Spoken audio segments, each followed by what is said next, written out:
Everybody, and welcome to this week's Irish Food Trade Connect Conversations. Anyone with a sweet tooth on today? We have a woman in question, the most gorgeous cheesecakes in Ireland, and I can vouch for it. Sylvia Kennedy, you're very welcome.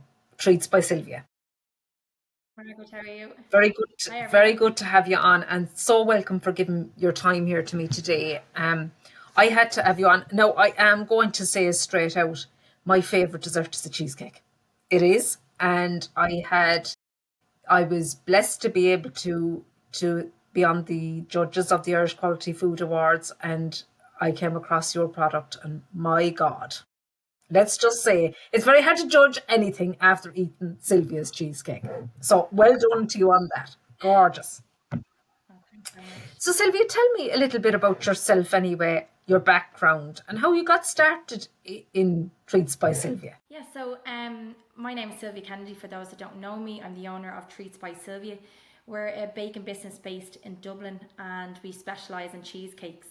So previous to this, I worked in an office environment for nearly 7 years. So a lot of people think, oh, you must have done, a baking business beforehand, or what did you do previous to this? But I didn't. It was just a kind of a hobby that I had more so. And I just always loved baking, whether it was cupcakes or cookies. And that's where the kind of name Treats by Sylvia came from, where it wasn't just cheesecakes by Sylvia. I always loved baking cookies and brownies and all sorts of stuff. So at the very beginning, that's kind of what I did. I set up a Facebook and Instagram page, and anything I kind of baked, I'd put it up on the page. And it grew a lot of interest, and people started asking, are you selling these? Where can we buy these? And this was just something I was kind of baking and sharing with the husband or friends and things like that. So then I thought, maybe I might just, start, a few people that texted me and said, I have a birthday coming up, would you make me this? And that's how it kind of started. So local in the area, people would get on, and COVID, it was around the COVID time. I was working from home, and you couldn't go out anywhere or do much. So that's where it kind of took off more so. And then the early years where I just more so would bake maybe once a year. So COVID happened, and I was baking more than usual. And yeah, it just kind of grew from there. So people started reaching out. I took on some orders from local, like friends and people in the local area, done some birthday cakes, and then cheesecakes. People start getting back and saying, "Oh my God, these cheesecakes!" And I just seen a really, really big interest in it. And then shops and cafes, when they did open back up after the COVID, started reaching out to us. I think they thought we were some big business because the word of mouth was, people were talking about them, and they start reaching out to us and saying, where can, what's the name of your business, and would you be interested in stocking to us? And at that time I was like, oh my God, no, I'm not. At that time it was just a kind of like a small local little thing I was doing. So I looked into it more so, and that's when, I decided. I was in that job for nearly 7 years. The time came I had to return to the office, and I thought, here's something that I really enjoy doing. Do I really want to go back and sit in an office? And I just took that leap of faith and thought, no, I'm going to hand in my notice. Everyone thought I was crazy. I handed in my notice into work, and went down to my local enterprise office. It was actually the Ballyfermot Chapel as a partnership. And I went in, I had a lovely chat with a guy named Brendan, and we just took it from there. We just went in, I told him the plan, showed him the Instagram and Facebook page that I had set up. I'd already kind of built a little bit of a good bit of a follower on both pages. And he said, right, let's go for this. And that's kind of where it started from. Brave move, wasn't it? Like, Yeah. to kind of, were you drawn? So you were obviously drawn then into the baking. And sometimes when the love for something takes over, the the day job just isn't. You're just not interested in anymore. But financially, it was a big move to make as well, to kind of say, right, I'm going for this now, wasn't it? Like it was. It was, and I think that's where a lot of people were like, Sylvia, what are you doing? Like, you're in a good, steady job. You've been there for nearly 7 years.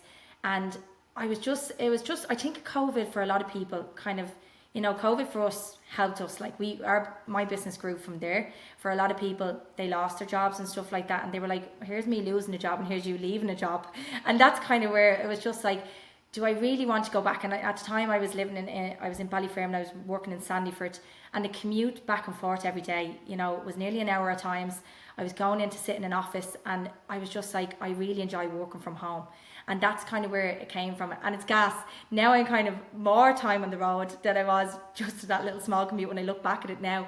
I'm working more hours than ever. Whereas when I first set up the business, I was like, I'll be in charge, I'll have my own hours, I can work when I want. And then it turned into working 7 days a week and long hours, sometimes leaving 2 and 3 in the morning. And I'd get an order, and at the time I said yes to everything. So someone would get on to me at 11 o'clock at night and say, I've been let down for a cake, can you do this for the morning? And I'd be out in the kitchen till 2 or 3 in the morning to do that cake. And I could never say no. And I'm now in a position where, like, I kind of, not that I'd want to say no, but I kind of have to realise where my cut-off point is. But yeah, so everyone at the time they were like, do you really want to? But I had great support from my husband. He said, is this what you want to do? And he kind of seen a lot of potential, and still obviously does. And he was like, go for it. So I did. I went down, as I said, to the local partnership and set up a business plan. I registered then as a food business. I then converted a shed actually, into a kitchen space, which was fully approved by the EHO. He came out. And it was gas, because when I registered, I just thought, they had to come out to see the kitchen before I was approved. And I kept ringing them, and I was like, you haven't been out to my kitchen yet, you need to come out and see it. And the EHO actually came out and laughed and said, you're the only person. And it's It looks for the EHO to come out, because yeah, it was just like, I thought they had to kind of come out to see the kitchen before you got some sort of a certificate to say. And he came out and he's laughing. He said, we never get phone calls to come out to a business, to say, can you have a look at my kitchen?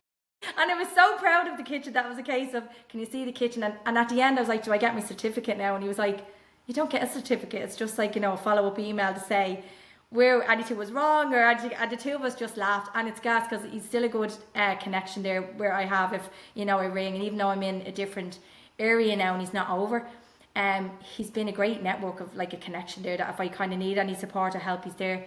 But yeah, so we went ahead, did the kitchen, got approved, and then I went into our first place that supplied the cheesecakes, which is actually the Civic Centre, Ballyfermot.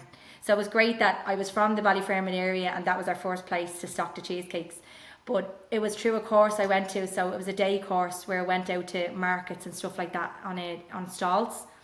And I remember going to it, it was lashing rain, and I was like, should I even go to this? It was absolutely lashing out. And I said to my husband, he said, Sylvia, just go, you don't know what could come from it. So went to it anyways, and I met Dolores. She's over at the Civic Centre, she's the manager. Went to it, and she was like, tell me a little bit about the cheesecakes and what you do. And she said, look, we've actually a little cafe in the Civic Centre. We'll pop into me during the week, and we'll probably take a few and see how they go. And the first week we were in there, we sent in over 100 cheesecakes or something, and they sold out within that week. Like within that day, I think she was like, Sylvia, we need more cheesecakes. It was crazy. And then, but it is true. Sometimes, like, you have to just, even though you don't feel it at the time, going to somewhere like that. I went, and it was all about market stalls, and that's something that I've never kind of been into. I'd never seen myself standing there at a market stall in rain, in bad weather and stuff like that. Although a lot of people say, oh, that's where kind of the business is, and get yourself out there and known. Our business kind of came a lot from networking events, Instagram and social media, and then just putting yourself out there. I think that's very important when you set up a business, is getting your face out there, getting your brand known, and just, spreading the word as much as you can. So that's where it started, and then word of mouth spread, and other cafes and shops start reaching out to us. And then a big retailer, then Super Value Rowley, it's an independent store, reached out to us as well, and they said, look, we'd love to stock your product. So we just started stocking in there then as well, and it just grew from there, really, word of mouth and networking. And I did everything right from the start. If like some people kind of start off and then in a year's time come into difficulty because they haven't probably registered as a business, or CRO and all of that sort of stuff. So it was just dropping down to the partnership, getting all the right information I needed to do. I set up like a business bank account, had a great mentor at the time, and it just grew from there.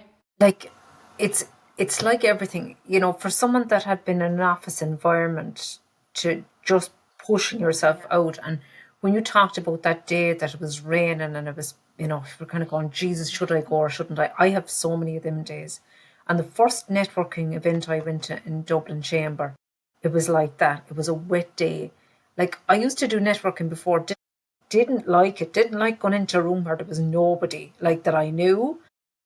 And I said, right, It's down Stephen's Green there, and if I can't get a park, it's best. It's pissing rain, and if I can't get parking, there on the left-hand side in Stephen's Green was a parking space for me, right across from the chamber. I said, geez, I better go in here now. So I went in, and that was kind of the start of me getting it. And I didn't want to go in, but it was the best thing I ever did. And I totally agree with you that you have to be out in the network. You have to be networking. You have to be connecting, because that's how people do business. And like, you're quite good at that. Was that always in you? Was that kind of sales or connection with people always in you, do you think? I've always been a people person. Like, my role in the office job was actually customer All right. service. So I dealt a lot with Okay. people. And then obviously the office side of it as well kind of helped with the business too. So, when you set up the business, you're the accountant, you're over everything. Luckily enough now we have our own accountant and she looks after everything. But before it was me doing everything, the invoicing, all the admin and stuff like that. But that side of it kind of, and I was like, I'm after leaving an office job to be like bacon. But little did I know I was going to be still doing office work and every sort of everything combined into that role. But yeah, definitely always been a people person and still am. That's the side I love. I love the social media side. I love getting out to the events and, doing the tastings. A lot of people, when they get into the big retail stores, they kind of have people that go do the tastings for them. And I don't. I love going to do the tastings because you're the face. It's gas because when you're doing the tasting, people come up to you and they're like, oh, what's your role in the business? And I'm like, I'm the owner. And they're like, I'm buying 2 of these cheesecakes straight away. And it's so funny because they're like, it's a case of, I love that, like, you're the owner and here you are, representing your brand, the business. And I just don't think anybody can tell your story as good as you can. So although I could send someone there to do that, and there is contracted people to go and do that, because there was a lady I was speaking to that was at a stand and I was like, oh, how many years are you in business? And I love this product. And she's like, oh, I actually don't work for this business at all. I'm a contractor. Like, we just get given the uniform and put it on. And I was like, and she was like, so get in touch if you want. And I was like, absolutely not. No, I thought it was great for people that probably huge businesses that probably don't have that time to go and do it. But I just love that. For the moment that I can, I will. And I just think it's great getting out face to face with people because people love to hear your story and the person behind it. And, and I think that's what a big seller of a product is as well, is the story behind it and the person behind it. And people generally as well, although they love the product, they buy from the person, not just the product as well. They do. They And so do. yeah. I mean, and it's all about, once you have a good quality product and it tastes well, but there's so many, and no one will sell your product or your service like yourself. Because at the end of the day, you're the person. The passion comes out whether we like it or not. It comes out, and it's fit from a purpose. It comes from a place of purpose. So, and I think that anyone that has ate your cheesecake know it's you because it's Sylvia. Do you know, like you're known, and I think through your socials and through the media, you're known, and I think your business model has been smart about how you've actually kind of recruited then in the business. Tell us a little bit about that, so that you're not the one that's, manning the ship every day. And that happens in so many businesses that they can't get out of the kitchen to do what you're doing. So how have you come about that? Because that's quite difficult when, like, you're upscaling there. You're selling quite a bit at the moment. So it was last year. So basically, as I said, we did during 2023. Obviously, Jordan, we were still kind of in the midst of COVID. We could just kind of came out of it and stuff like that. And myself and my husband, we had our first little boy Brody, and I was just starting. There was the Leo office had sent out about a Super Value Food Academy program, and it just so happened to fall on the time that I was on maternity leave. So I decided to take, this is just going back a little bit now so I can go back into that story now about how we were scaling and stuff like that. But at the start, basically, when I wanted to start that Super Value Food Academy program, I was thinking, how on earth am I going to do this? I was just one person at the time, still doing everything.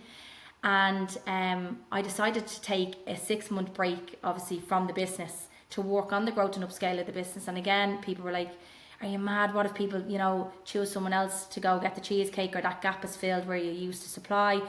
And I just thought, we're going to be like the caramel sundae from McDonald's that disappears for years and comes back, and everybody's delighted and goes and buy it. But with us, it was only going to be a couple of months. So I thought, what have I got to lose here? It's a good product. If people like it, they'll return. And in fairness, the places that we were supplying to at the time were absolutely amazing. They said, look, enjoy your time with the baby. We'll be right here when you're back. We'll be happy to have your product back in shop. The customers will miss you, and so will we. It was so lovely, the support I received, and it was something I worried about at the time. But I took the break, and during that break, and I say break, but it wasn't really, it was full on with a new baby. Brody was only 5 weeks old at the time, and I started the Super Value Food Academy program. It was for a 6-month course, and I also then done another course through that time with the local enterprise office, which was a business course to help you kind of start your own business course, a young entrepreneurs program. I kind of done a lot of the courses during that time that I was on leave, so that when I did return, I was more ahead and kind of knew where I needed to be. So I completed that course, and then I got approved for a business expansion grant, which was just under 30,000. And I knew I needed to move into a larger unit, because at the time, as I said, I had converted a shed into a kitchen space, which was perfect for me at the time. But as I knew when I returned, I knew it was grown. After completion of that Super Value Food Academy program, we were one of 12 Dublin food producers chosen to become a supplier to Super Value Ireland. So straight away I was like, right, I need a bigger unit, I need more kitchen equipment. So I reached out to the local enterprise office, and thankfully we were approved. We got approved just under 30,000, which helped towards 50% of all our capital items in the kitchen. I got approved for salary for myself for the year. And then also part of the business expansion grant was that you needed to hire at least one full-time employee, which obviously was in plans with moving into the kitchen and stuff anyways. So I moved into the new kitchen unit, which was in the city centre in Smithfield. And again, this whole full circle, how I always find this crazy how it works, a full circle moment. I did the Young Entrepreneurs Programme back in 2023 with Inner City Enterprise. And Yvonne was a huge help with the business and growing it and doing the Young Entrepreneurs Programme. And when I had to move into a new unit, I reached out to Brendan, who was actually my guidance officer in the Ballyfermot Partnership. And he moved to Inner City Enterprise, and it was just funny because he was my mentor. So again, even though I didn't really know where he was or what he was doing, I said, Brendan, I don't suppose you know anywhere with the connections that you have and the network, do you know of anywhere renting like for kitchens? And he said, look, I'm actually with the Inner City Enterprise now. You know Yvonne and you've been in here, pop into us. And he goes, we actually have a space there, have a look and see if it would be suitable for a kitchen. So I did, I popped in and I was like, oh my God, this is huge. This is perfect. This is exactly what I need. And went into Yvonne and she was like, let's go for it. So that's how I'm saying the full circle works, and keeping those connections and not being afraid to ask. And I did. We moved in there then in last year, in March 2024, I moved in there. That's the year then that everything happened for us. It just spiraled from there. I got approved for the business expansion grant. And it's gas because I actually wrote this down on a plan, your goals. And I was like, right, 2024, and this was in 2023.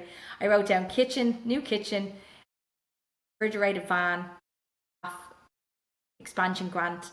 And with it, like that was in March, and March, everything happened. My goals for 2024 happened all in March. So I got a refrigerated van, my first van for the road. I hired my first employee. I moved into the kitchen then in March as well. So everything, as I said, happened. And then it just went on from there. We went on to winning awards, which we'll probably talk about later on. So 2024 was a huge year for us.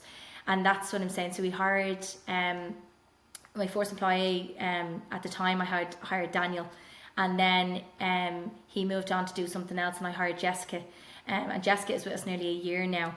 But through another networking event I went to, it was actually a jobs fair, and I met a lovely lady, Jen, who works with the Department of Social Protection, and she was like, Sylvia, there's schemes out there to help businesses, and there's actually a new program starting at the moment. It's for an enterprise, a workplace with an enterprise program, and basically we were able to hire someone with ourselves now who's with us 9 months now, but it's just gas away. You don't know these supports and that help that are out there. And from going to that networking event, I met Jen, and she's amazing, and she said, look, reach out to me, here's my email. I did, and she sent me on the link, and we were approved. So basically we were approved for the enterprise program where we could hire Ruby for 6 months. we didn't have to pay anything. The Department of Social Protection basically paid her wage and kind of gave her a little bit more than she was earning for 6 months. And we just had to obviously show what our business was. So people think, people have come to me and said, oh, I applied for that and I didn't get it, or I applied for grants and how are you getting all this? And again, I think it puts it back to, when you go for a loan with, like, for example, a bank loan, it's the only way I can describe it is showing that the income is coming in, showing the work that you're going to be doing, and actually standing over the work that you're going to be doing. So we obviously showed them our business plan. So when we were getting approved for the business expansion grant, we showed them our plan, showing them that we were in the middle of doing a Super Value Food Academy program, and on completion of this, we were going to be going into Super Value stores. We had to kind of do a projection plan for 3 years, showing what our income would be projected to be. So although it sounds easy and, it's a lot of hard work that did go into it. And luckily enough, we kind of had the great support and network around us to kind of do that. So Ruby's now with us nearly 9 months, and on completion of Ruby's course, we're going to be taking Ruby on full time. And taking Ruby on full time, because we're going to be offering Ruby a job, we're going to be getting another grant. And that's up to 10,000, so that will help towards Ruby's salary kind of for so many weeks or months anyways.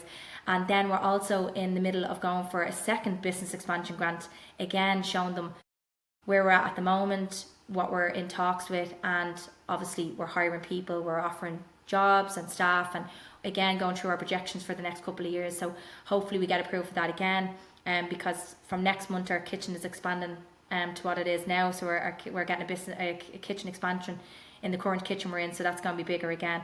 So it's just all go. Sometimes I feel like I need to clone myself. I don't know where I get the time, but I do. Yeah, I think your hiring strategy is quite smart, and one thing you've said there is not being afraid to ask. And you're a woman that's not afraid to ask, I mean, from the moment you ask the EHO person to come out, where people are normally hiding behind the curtains from these people, and you're asking them to come out and see you. So not being afraid to ask is a huge point. Like, and because look, if you get a no, you'll get a no, and it's like if you get a no, ask again in another while. If you don't ask, someone else will. If I hadn't have asked, that space would have been filled by someone else. So the way I kind of look at it is, if you don't ask, someone else is going to ask, and they're going to get in there. So that's kind of the way I've always been. And I've always been very competitive as well. So I think that's where it kind of comes into it. I'm very driven and I'm competitive, and I'm like, if I don't, someone else will. So I need to kind of get out there and get I totally agree with you. I'm competitive with myself. It's that bad. Yeah. But I think we have to have it to kind of keep going, okay. But I sometimes have to keep that under reins, right? Now, talk to us about the awards. Like, you have a significant amount of awards under your belt. Tell us a little bit about that. So when I applied for the awards, I'm part of kind of a great network and connections and stuff like that. So I'm in a group at the moment on WhatsApp, and anything that is going, like awards and stuff like that, gets posted into this group. So I said, I'm going to enter that just for the experience alone, because I've seen the likes of Lidl's and Aldi and everything else goes into this award. So I was, and it showed that they're all for small producers entering and things like that, and you get a discount for entering, and because the price sometimes for the tickets and everything is crazy, but you get a small discount for small producers. So I entered it just on the basis of getting myself in there with the crowds like Lidl's and Aldi, and seeing what it would bring from it, because like I said, sometimes going to these things could lead to something else. So I entered the awards, and we got a notification to say we were finalists, so I was absolutely thrilled with that, just even becoming a finalist. And that was in the Irish Quality Food Awards and Blossom Heron. So both of the awards we entered in 2024, and both of the awards we were finalists. I entered just the banoffee cheesecake at the time, because that was one of the ones that was our first cheesecake, and it was the bestseller at the time. So I entered the banoffee cheesecake on its own, and we were finalists for both. And then we went to the awards. So the Irish Quality Food Awards was first, and we went to that was in the Mansion House. And I just remember walking in, and I seen the tables, and it was just Lidl's, Aldi's, Dunn's, and then there was just a name on my table, Treats by Sylvia, just little old me just sitting there, and it was just so funny. But it was such a surreal moment, being surrounded by these big retailers, and just being in that room with them was just, for me, amazing. And my category was actually against, my finalist category was against Starbucks and BWG. So when I seen that, I was like, oh my God. But even just being on the, that would have been branded everywhere. And so I'd say even Starbucks were like, who's Treats by Sylvia? Because, and I wondered, did they even Google or do something, to say, I wonder who that is, because I did, I went on to see their product to see what they entered and, what was finalist, and stuff like that. So BWG, they had, I think, a cheesecake in as well. And then there was as I said, Starbucks. And we're sitting there, and I just remember coming up on the screen, I don't know who it was that won silver, and with that then gold just popped up for us, for Treats by Sylvia. And it was just amazing. And I remember screaming and nearly running up to collect the award, and Gary Newman was the presenter, and he was just, congratulations. And I met Garen in the back room. I had to do an interview for the Irish Quality Food Awards, and I met Garen in there, and I was just like, he's like, oh, I'd love to taste your cheesecakes, it's one of my favourite desserts. And I was like, well, Garen, I know you get paid to do a lot of stuff, but you can pay me. And we were just laughing Oh, about it. yeah, And he you goes, can pay me. and we were just joking back and forth, and he goes, I actually like your humour. And the two of us started joking. And then we got talking on Instagram, and he said, look, pop out to me. So I popped out to his apartment. Now, when I say popped out to his apartment, I didn't go in or anything, because people were like, what do you mean? He came down, gave him the cheesecakes, and within 10 minutes, I didn't even ask what he was going to do or ask him would he share a photo or anything. Within 10 minutes, he had a whole video shared up, eating the cheesecakes, rating them 10 out of 10, done a whole video of what he thought of the cheesecake. And he has like 1.2, I think he had 1.2 million followers at the time. I think he's 1.6 million now. But he's grown massively as well, and he's doing brilliant. But we got hundreds of followers just from that post alone, and we didn't even have to pay for it. So sometimes it's just, like I said, you being that person, the face behind the brand, and talking, and and then that was amazing. We won the gold award at that, and then we got the finalist for the Blossom Heron Award as well. And we went to that was in Dingle, that was a weekend, and it was a lot different to the Irish Quality Food Awards, because the Irish Quality Food Awards is very, suit and tie and black dress, or black tie, and it was amazing. And then the Bloss event is more casual, you can go with your family.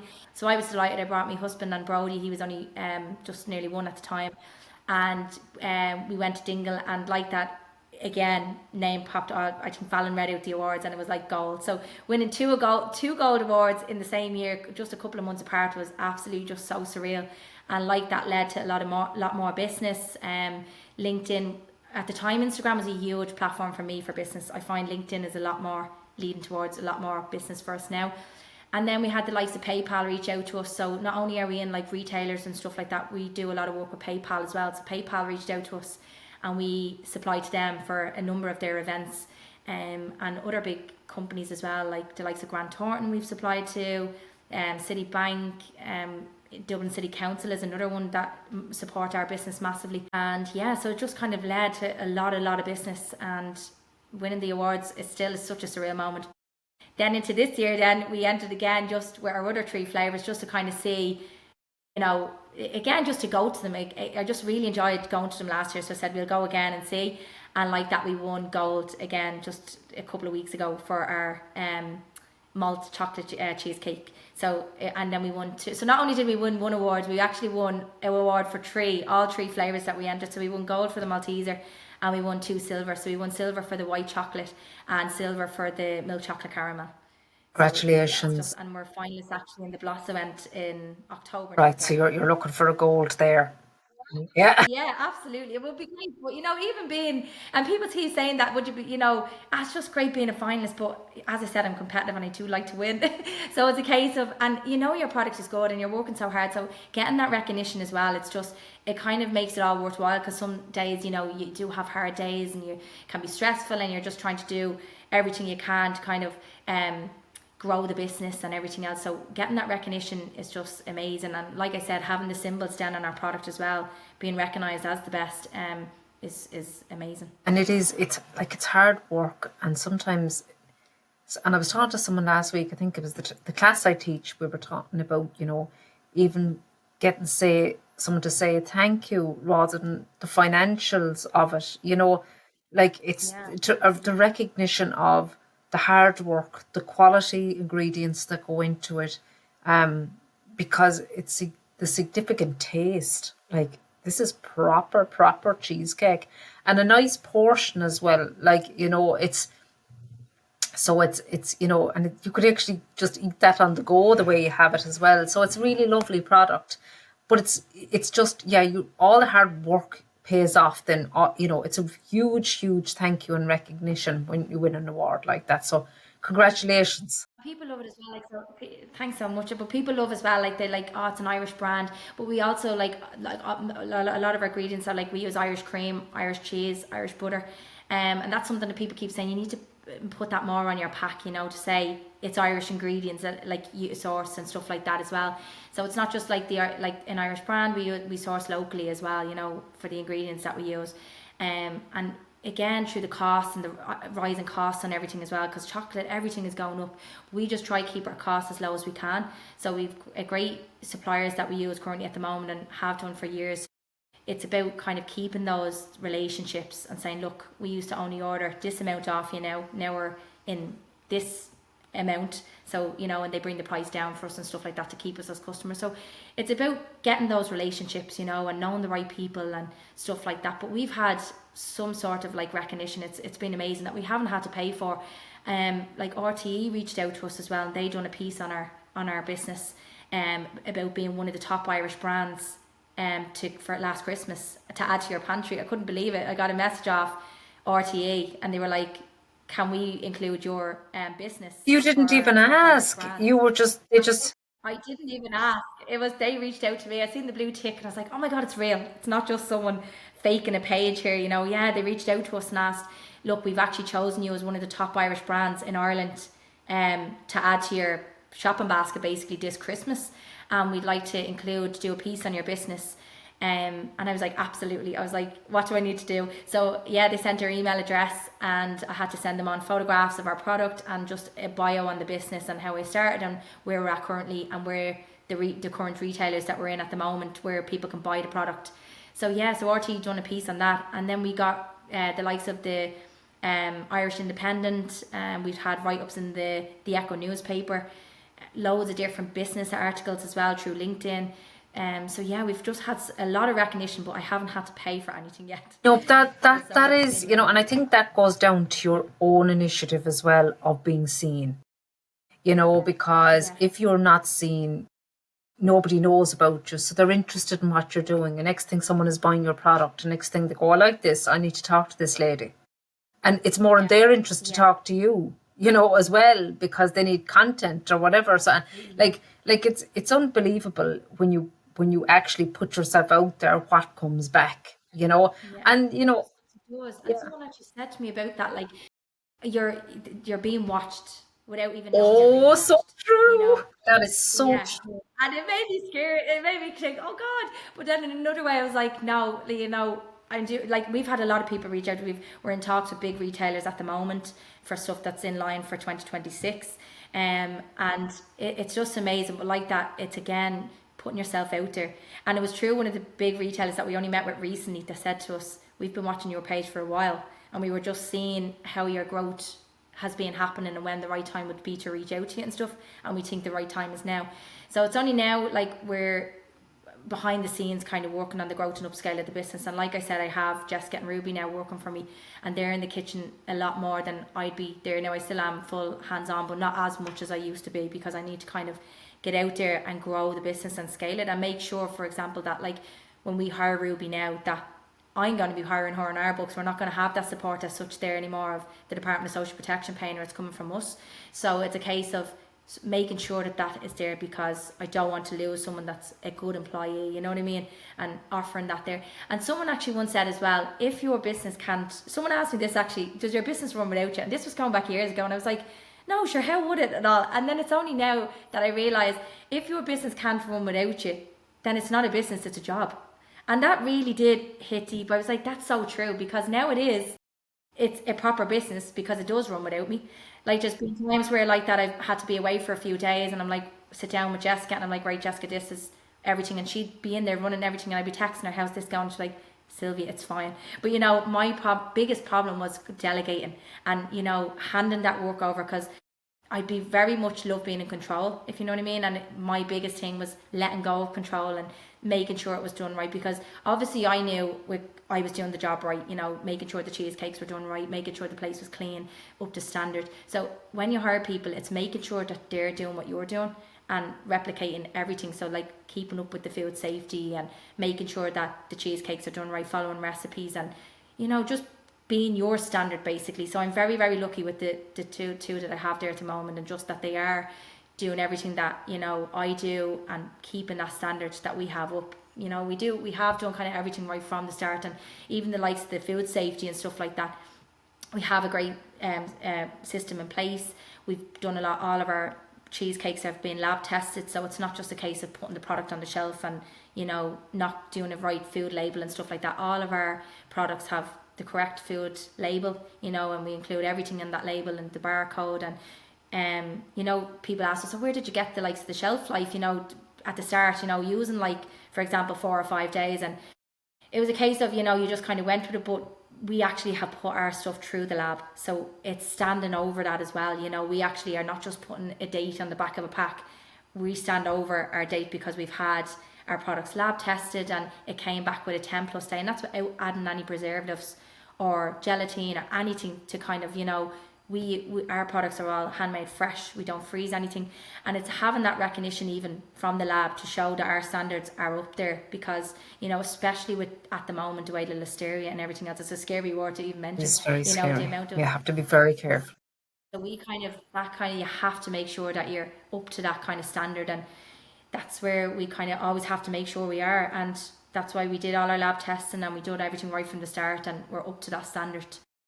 So that when we do go into the likes of the big retailers, we're ready, and it's not a case that they're coming to us and they're saying, have you done this, have you done that? We already have it in place, and it's working with them as well. So yeah, it's going to be an exciting few months ahead, you know, what's to come in 2020. You said it rightly there, you know, the retailers don't make an approach until someone's ready, because otherwise your problem becomes their problem, and nobody wants a problem.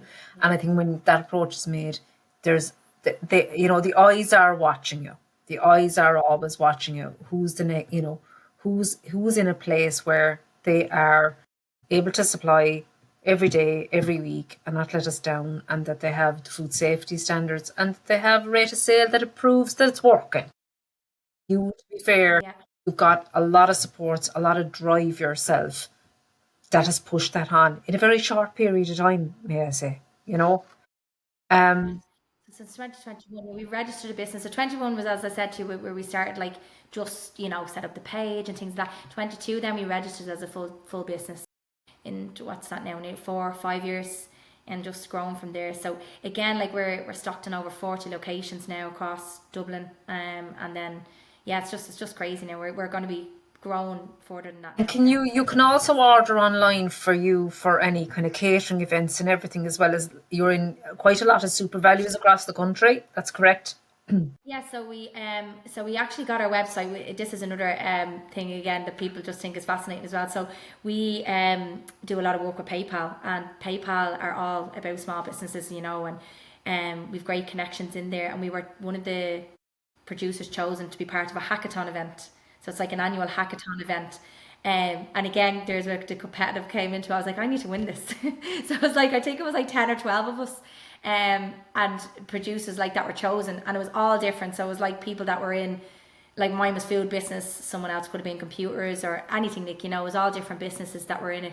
And it was an annual hackathon event, and basically you chose, they had to create something for you in 24 hours, like, you know, a website or an app or something like that. So we obviously chose a website. So we were like, so we had 24 hours to create a website for the business, and with these hackers. So I had 3 hackers, and we had to sit down. So for 24 hours we sat up, didn't sleep. A lot of the other businesses went to bed, and I was like, I'm staying up, I want to win. I was like, this is so for 24 hours we sat up. I think we got about 2 hours sleep because we had nearly finished up that morning. I think we went to bed at like 8 o'clock or something like that in the morning, and then we had to present at 10 o'clock. So we were literally like 8 o'clock sleep for 2 hours up, and then present to a team of judges about what we created, how it would help our business and stuff like that. So that's how actually my my website got created in 24 hours. My first thing And is, so we how went did you through, get the content yeah, written for that in 24 hours? Like, you know, mind the code and all that sort of it's just, business. yeah. So thankfully, I've had the three hackers, which are computer whizzes basically, and they work with PayPal. So we've had our website created by the top, creators basically again. So it's just one of these things that we went in. We had to present our in front of all the judges, and we came first place. So we Toad. actually won Oh my first place. God. Yeah, again, so it was just absolutely amazing. We came first place, so we won. So the hackers actually won some sort of a big gadget thing. I think it was like to create something, and we got our website out of it then. And they work with us, and they worked with us for a number of months then after it, and give us the support, and still do actually if we need any support, about running the website and if we need to add anything or what we need to do, and covered all expenses for a year for the website as well. So yeah, absolutely, really lucky, in that way. So yes, we have our website created and we were able to put all our locations up there. I still need to update it now. We've started in 8 new shops alone this week. So we have to add to that. But yeah, so there's like a little map on our website now which will pinpoint all the locations of where we Fantastic. are. And then yeah, so we're growing that at the moment now as well. So every week we're looking to taking on new stores, new shops and stuff like that. Because as I said, our kitchen is expanding now next month, and we'll be looking at taking on maybe another 1 or 2 staff. So we'll hopefully have a team of 5 or 6 then. So it's just been all go. Unbelievable story. And like Sylvia, you're such a hard grafter, a worker, and you won't take no for an answer. So it's been an absolute pleasure speaking to you. Thank you for sharing. Sorry, just one thing to Yeah. mention as well. Actually, yeah, no, just in case. So actually, we teamed up with Pizza Sorrento Ireland as All well. right. So if So you we're order a pizza, you can get your product as well. yeah. Ah, Absolutely, yeah. So no, that's just something I meant to mention. That's actually on the website as well. So although a lot of our products are only Dublin based, people outside of Dublin can order them through right. Sorrento.ie. So we're their dessert supplier. So anybody that's in a different county can order through their website and they distribute them nationwide then. So not only are we Dublin based, we're nationwide as well Lovely. So for we're going to delivery. put the links to both your website so people can get the locations of where your product is and where people may grab a pizza and a cheesecake as well. Lovely. Absolutely. Thanks so Thanks so much, much, Sylvia, Margaret. for sharing such great information. It's been a pleasure talking to you. Thanks so much.